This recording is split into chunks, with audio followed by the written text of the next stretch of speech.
हुजूर तशरीफ फरमाते, सहाबा बैठे थे, एक नौजवान हाजिर खिदमत हुआ, आकर अर्ज करता है, हुजूर मैं कमाता हूं और मेरा भाई कमाता नहीं है, अखराजात सांझे हैं, हम रहते इकट्ठे हैं, तो मेरे हिस्से की कमाई भी उसकी तरफ चली जाती। इस तरह एक कमाने वाले भाई ने ना कमाने वाले की शिकायत अल्लाह के रसूल की बारगाह में पेश की। आज घर घर का दुखड़ा यही है, हर घर की बुनियादी लड़ाई की वजह यह है, जो ज्यादा कमाता है वो दूसरों को खातिर में नहीं लाता। बड़ा भाई छोटों के लिए बेपनाह मोहब्बत के जज्बात रखता हो, लेकिन उसकी आमदन थोड़ी हो तो छोटे भाई उसको ताना देते हैं कि तूने बाप के बाद कौन सी हमारे लिए जागीर बना के रखी है, तेरी औलाद तो हमारे खराजात पे पलती, तेरे बच्चों की फीसें तो हम जमा करवाते हैं। ताने किस बात पर दिए जा रहे हैं कि उसकी आमदन सिर्फ थोड़ी है। लेकिन मेरे हुजूर कितना खूबसूरत दीन लेकर तशरीफ फरमा हुए, और मैं ये समझता हूं इस एक बात को अगर दिल में जगह दे ली जाए तो छोटी छोटी बातों पर यूं घर टूटने की तरफ कभी भी ना आए।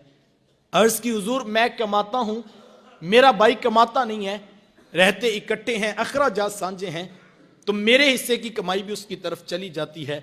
मेरे हुजूर बेसाख्ता इरशाद फरमाया, हुजूर फरमाया, हो सकता है अल्लाह तुझे रिज़्क तेरे उस भाई की वजह से दे रहा हो जो कमाता नहीं है। ये कितनी बड़ी बात है। ये तो करम हो गया कि तेरा हाथ देने वाला बना दिया, लेने वाला नहीं बनाया। अगर तेरा हाथ लेने वाला बना देते तो तू क्या कर सकता था? तू भी तो उसी मां की आगोश से पला, तू भी तो उसी बाप की औलाद है। तेरी रगों में कोई अलग से खून तो नहीं दौड़ता, तेरे दिमाग में कोई अलग से सोते तो नहीं फूटते। तुझे अपनी डिग्रियों पे नाज है, तेरे से बड़ी बड़ी डिग्रियों वाले लोगों के आगे खाक छानते फिरते हैं। सारी बरादरी, पूरा खानदान नीचे रह गया, चचा ताए नीचे रह गए, 30-30 साल से कारोबार करने वाले। तेरा सितारा ओजे सुरैया की बुलंदियों को छूने लगा। तुझे इसलिए ऊंचा तो नहीं किया था कि तू एमपीए एमएनए के यहां ईद के गिफ्ट बेचता फिरे, तू जो है वो कॉलोनी वालों के साथ रिश्तेदारियां जोड़ता फिरे, तू वजीर मशीर से वजीर आजम तक रसाइयां हासिल करता फिरे। तुझे ऊंचा इसलिए किया था तू पलट के फिर नीचे देखता और जो नीचे रह गए थे उनको खड़ा करने का मिजाज पैदा करता। वो किसी दानिश्वर ने किसी करोड़पति से पूछा था कि जनाब आप करोड़पति कैसे बन गए?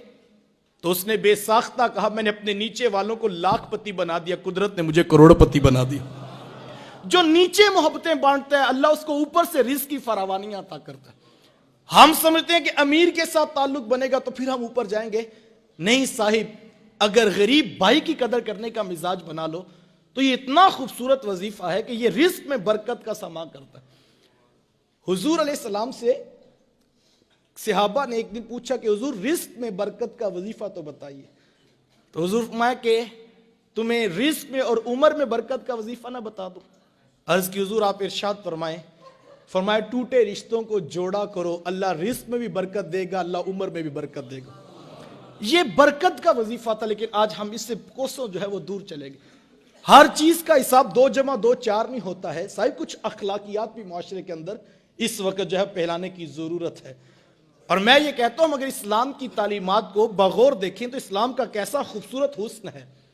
ये रिवायत आपने उलमा से सुनी है कि जो शख्स 40 कदम किसी मैयत को कंधा दे, किसी जनाजे के साथ चले, तो कंधे के जुदा होने से पहले पहले उसके सगीरा गुनाहों को बख्श दिया जाता है।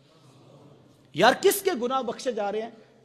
जो एक मुर्दा के साथ, जिंदा के साथ ही मुर्दा का सहारा बन के खड़ा हो। कितनी देर के लिए? 40 कदम। कितना टाइम लग जाएगा? 10 मिनट लग जाएंगे। यार जो 10 मिनट किसी मुर्दा का सहारा बने, इस्लाम उसके गुनाह माफ कर देता है। जो सक्के भाई जिंदा का सहारा बन के खड़ा हो जाए, इस्लाम उसको क्या कुछ नहीं अता करेगा। लेकिन हम बड़े अजीब, मुझे कोई हाजी साहब कह रहे थे कि, और दोस्त बता रहा था कि हाजी साहब ने ऐलान किया कि बरादरी में जितने भी कुल चेलम या फोतगियां होंगी उनकी रोटी हाजी साहब की तरफ से होगी। मैंने कहा बहुत अच्छी बात है, मैं किसी की नीयत पे फतवा नहीं देता, लेकिन हाजी साहब को कहना कि मरने के बाद रोटी का क्यों ठेका माला है, काश के जिंदों की कदर करने का मिजाज पैदा करता।